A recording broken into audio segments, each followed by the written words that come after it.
mapagpalang gabi po sa ating lahat. Kami po ang Team Mansanas at ngayon po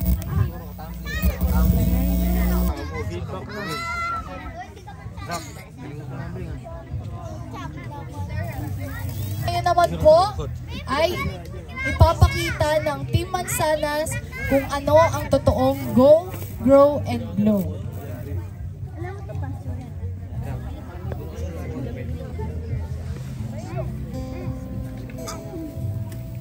Sige, go. Project your voice na lang. Mayroong isang pamilya na noon ay masaya. Ngunit sa isang iglap ay biglang nag-iba.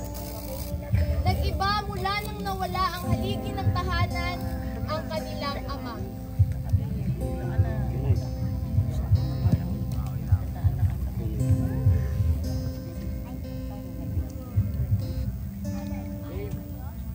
Ma, ano ba? Ano yan?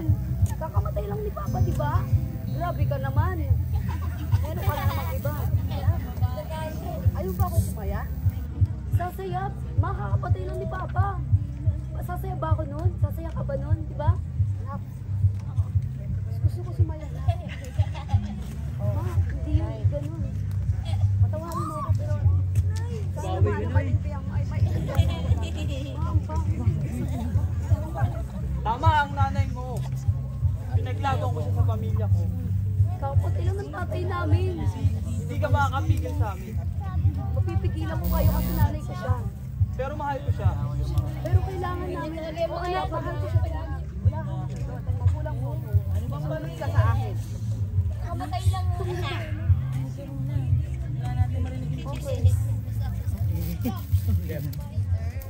Uy, shot mo natin. Shot mo natin. Ano na? Wala din. Daya niya ako ba yan? Hindi ka namin talaga dinadaya. Mag-shot ka dyan. Ayoko na dirty. Ito yung pulutan ko. Pulutan na lang muna ako. Ano ba yun? Awit sa'yo ba? Ikaw muna. Pulutan ka na lang. Tapos na ako eh. O ano na naman? Pera po. Doon, magtrabaho ko. Humingi ka doon sa tatay mo. Wala ka na palang tatay. Isang magandang linggo ang dumating. Sila'y lahat nasa simbahan.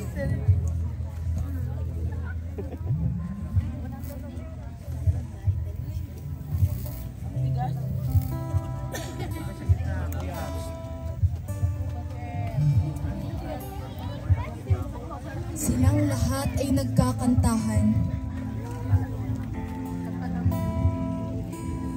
At habang nagkakantahan, ang magkasintahan ay nagkatitigan.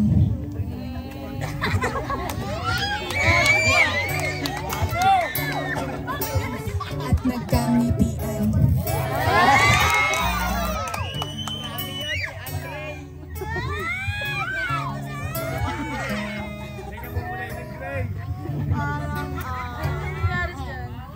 Wala po. Sure ba kayo? Apo, wala po yun. Tanong ko yung Aldea. Kaka-umpisa mo lang ulit magsimba. Gusto mo na ba ulit sumabit kay Lord? Gusto mo bang maging worship leader?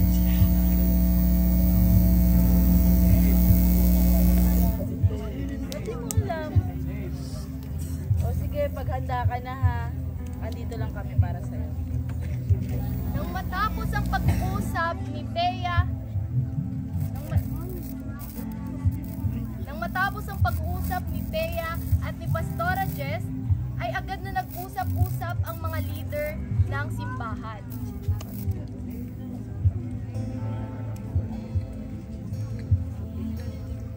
Ano ba sa tingin niyo gagawin natin kay Bea? O sige, pag-pray na lang natin siya. Malay niyo, maging handa na din siya. Sige, tara na. Pastor! Nakwag na yung lapel para tuloy-tuloy. At ito nga ang relasyong matagal na nilang tinatago sa lahat. Hindi naman muli ilong ah. Wala rin. At nagyakap silang dalawa.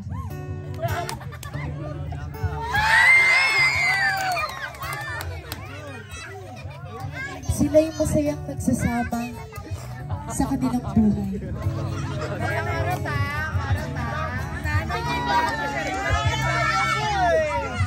Ngunit, dumating ang puntong sila'y dumating sa puntong hindi na maganda ang nangyayari sa kanilang relasyon.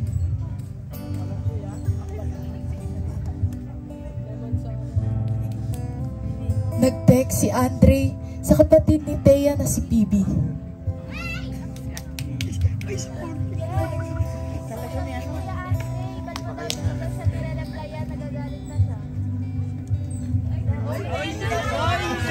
Ngunit hindi ito pinansin ni Thea at patuloy niyang dinedma. Nang palabas na si Ading mula sa pintuan, ay nakasalubong niya si Andre.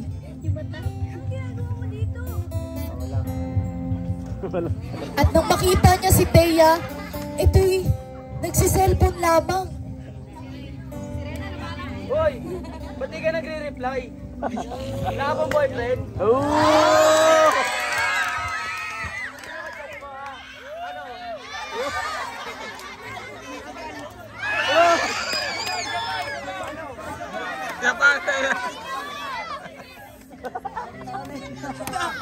Ang pangyayaring ito ay pinalampas lamang ni Thea dahil sa sobrang pagmamahal niya kay Andre. Dahil gwapo nga naman si Andre. Ngunit dumating ang araw na hindi lamang isang beses nangyari ito. Dahil lumalabas na ang mga sugat, pasa, at hinanakit ni Thea mula sa kanilang nagiging relasyon ni Andre. Dumating ang oras na nagiging mas agresibo na si Andre. Oh my God!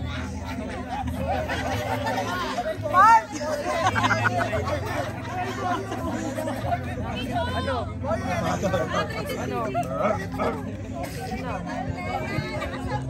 Bakit malungkot ka? Ano, hindi na nagkita yung lalaki mo? Anong wala? Ikaw naman yung mahal ko eh. Nakita ka tayo isang araw, may kachat ka. Sino yun? Ikaw lang at wala ng iba. Nakita ko yung lalaki mo. Nakita ko kayo ng lalaki mo. Tatapusin ko kayo. Tatapusin. Hey, no.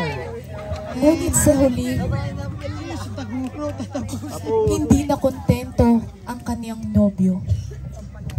Nakakita siya ng isang mas bata, mas manipis, at mas kaaya-aya para sa kanyang paningin. At ito nga si Ira.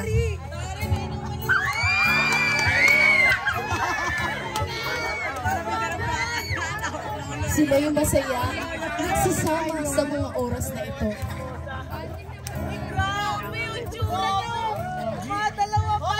Ngunit, nasaksihan ni Althea ang lahat ng nangyari.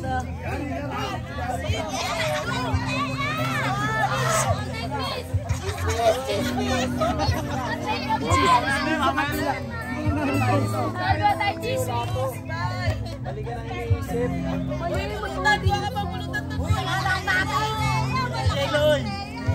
Pero pasensya ka na. Smile ko na siya.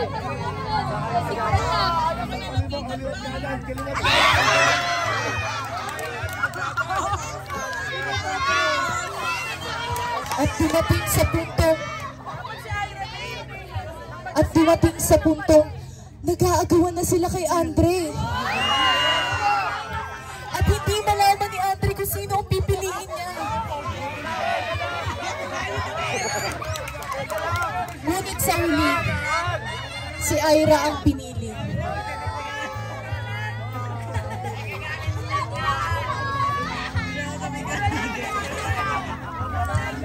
Nakita ni Mama Gina ang lahat ng pangyayari. At nagsumbong si Thea kay Mama Gina.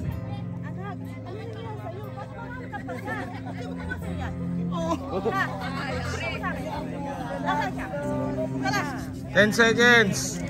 At dumating na nga ang araw ng pagbabarangay.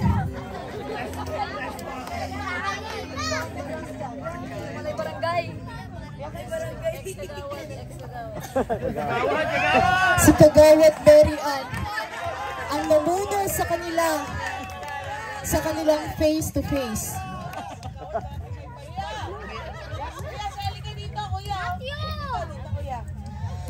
At nagpunta nga si Mama Gina at Althea sa Kagawad. At ang tanod ay dala-dala si Andre. Kala ba ito? Anong ginawa mo sa anak ko? Ha? Sabi ko sa'yo!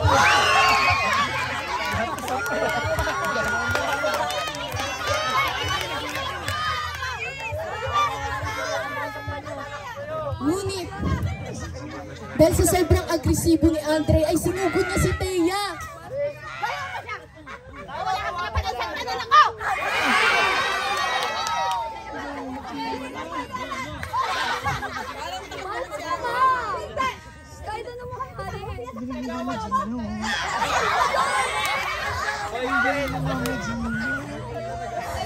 At sa huli, si Andre ay nawala sa buhay ni Thea.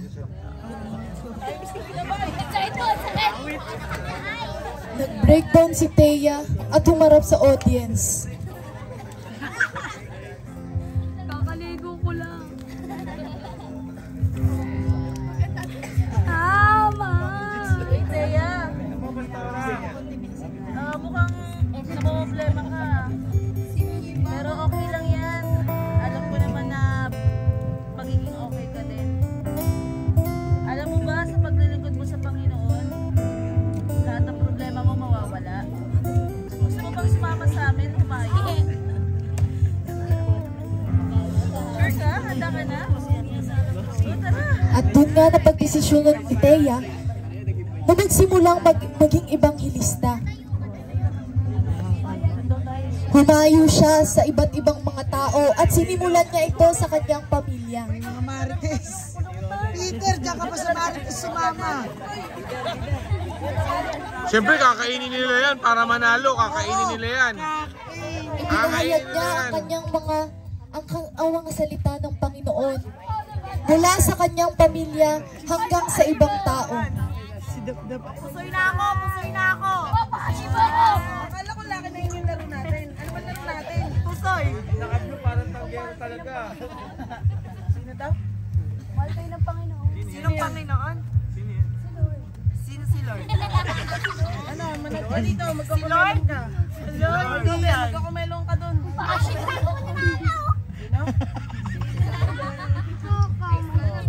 At matapos nga ang mahabang pag-uusap nila, ay naniwala naman ang mga tambay sa kanya. Sumunod sila kay Thea. Matapos nga ang isang taon, Hoy, yan na yan ah! Hindi na yan, masama pala to. Uy, pulutan natin to. May barbecue, masama yan. Bato nyo na yan. Masama yan, masama. sumunod sila kay Thea dahil nakita nila ang liwanag na nagdiningning sa kanyang pagkatao.